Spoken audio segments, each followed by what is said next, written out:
And now, here in the Kingston suite, I have two very special guests ahead of today's FA Cup third round game. Firstly, please would you welcome back to the stage a man who scored many times over for us on his two stints here. He's the club ambassador for the Tigers. Please would you welcome Dean Windass.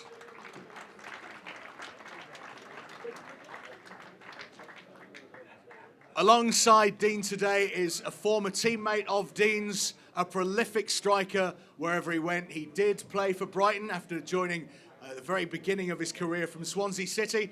He was the first Liverpool player to score 4 goals in a European tie. He also was an FA Cup winner with them and has, like I said, been a natural goal scorer for every team he's played for. Please would you welcome Dean Saunders, who's here today.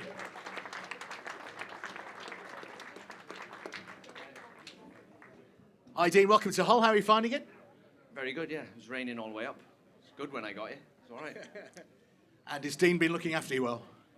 Yeah, we were just talking outside. We wish we were playing, really. When you come to the stadium and you walk in and you think, you know what, I'd rather be playing. That's what we were bred to do, play, but we can't anymore, unfortunately. You're still looking very fit, considering how long have you been retired now? I ain't retired yet. I'm just having a few years off. I haven't officially announced it. I watched some of the games. I watched some of my teams. I think I can still do 20 minutes, better than some of them. But that's why I got sacked. So. Didn't want to bring that up. Now we've brought the room down. The FA Cup third round day is always a big day in the football calendar. How exciting is it for you? You've been at the very top and as a manager and a player at the beginning of your career, at the very bottom. It's so special for many different reasons, isn't it?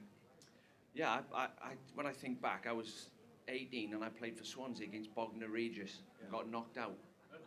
The worst pitch ever. And I remember, I still, to this day, in the corner, there was a little scoreboard. You know, them little Pac-Men? They were going up and down at the end of the game, they beat us. So I've had that, and I've had the win in the FA Cup, which with Liverpool, when I look back to them days, we beat Sunderland in the cup final 2-0. So that was the best day of my career. Of all the days I've had and all the things I've done, that was the first trophy I won, and is the best. Now, is it true that when you left Brighton to go to Derby, really where it all started for you, Mark Lawrenson quit in disgust? Is that true? Oxford. Oh, Oxford, was it? Yeah. Well, he persuaded me all summer to sign a new contract, and then Robert Maxwell just sold me behind his back. Well, I don't think he sold me because he owned Derby as well. I think he just passed the cheque sideways and just moved me. But yeah, Mark says I'm not going to do the job anymore. There's no point if the chairman's doing that to me. I think he made a good decision, actually.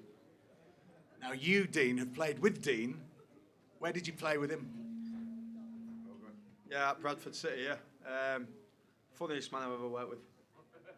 I didn't want to train in the morning because the stories in the change rooms he used to come out. It was getting about 9 o'clock.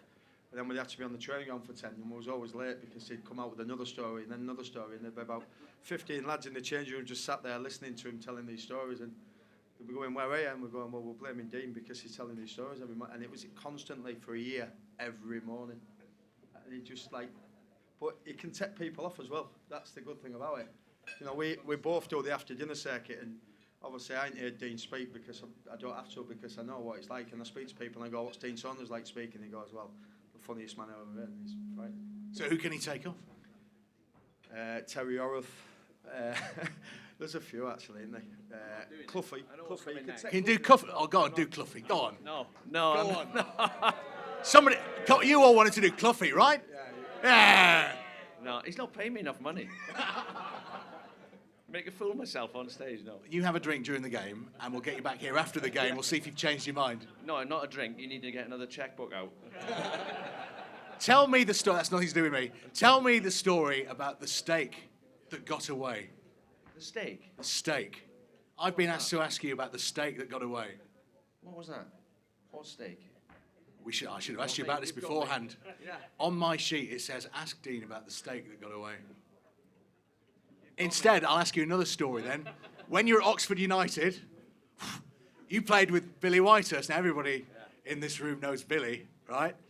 And he had an issue, didn't he, with a dog while you were at Oxford United together? Yeah, the ground, yeah. He's not in here before we start, is he, Billy? If he was in here, you would have known that he was in here. Just checking, because he would rip my head off.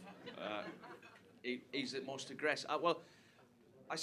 My first game was against Coventry, and Billy was walking around the dressing room, banging his chest, like, and he goes, "Anybody kicks you, pal, anybody kicks you, just tell me." You see that Brian Kilcline? He said, "See that Brian Kilcline? He's got the heart the size of a pea. If he says anything to you, just tell me." He said he won't last half the game anyway. Watch. Anyway, cross come into the back post. Billy and Kilcline go for the header, and the ball's going out of play, and he just manages to head it back into the middle of the goal. Kilcline pushes off. Billy scissors volley straight in his jaw. Shattered his jaw in 16 places. Right, Brian Kilcline is like that. So his jaw's shattered in 16 places. All their players run over. They get about a yard from Billy, and it's one of them, innit? "Hey, out of order." "Out of order, big man." I said, "Billy, just come over here." No, like you try and pull him away. He went, "Bullseye." I told you he wouldn't last the half. Anyway, I'm glad he was on my team. We bought this greyhound, right, to win, sports night, like the television trophy they used to have, the long distance dog race.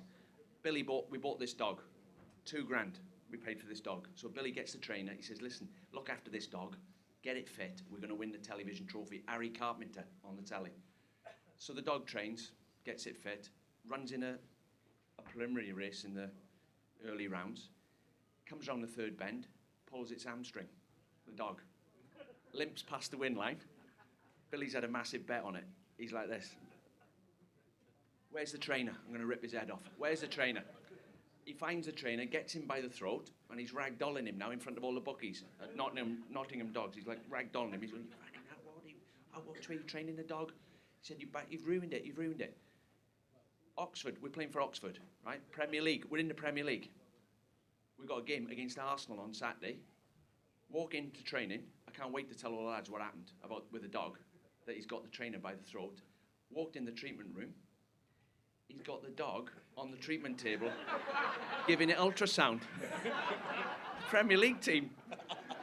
Physio said, "Get that dog out of here, Billy. It's unhygienic. Get it out." He went, "Ken, that dog's worth more than this lot put together. They're all shit." He's right. I love that story. But we do have a football match to look forward to, which kicks off in half an hour. In all seriousness, we needed that win at QPR, didn't we, Dean?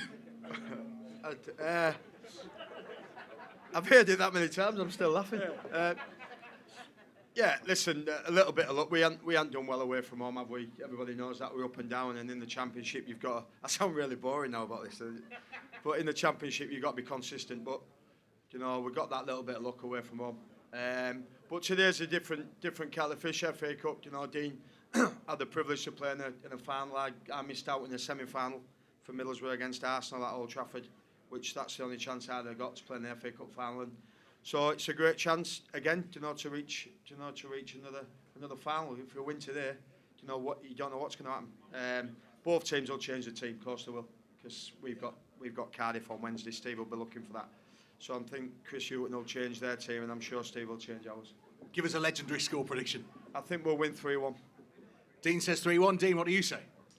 Two good teams, and this is the FA Cup. Anything could happen, but I think Brighton don't let many goals in, so the manager prides himself on clean sheets, so they could nick the game off Hull, but if Hull play well, they'll win.